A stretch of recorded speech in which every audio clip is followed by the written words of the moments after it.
Welcome to a Foxy Tech Tips tutorial on setting alarms on the Realme Watch 2. If you find this tutorial helpful, please consider subscribing to my channel and liking the video.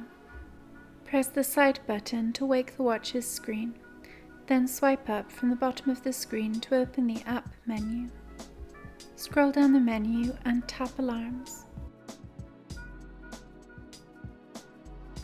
Tap the plus to add an alarm. Set the time you want your alarm to go off, then tap the tick.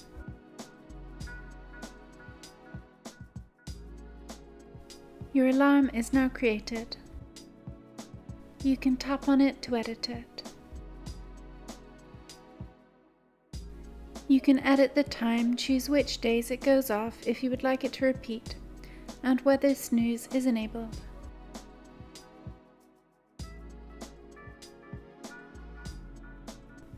You can also delete the alarm at the bottom of the editing options.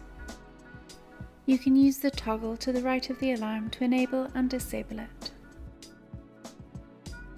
Tap the plus again to add more alarms.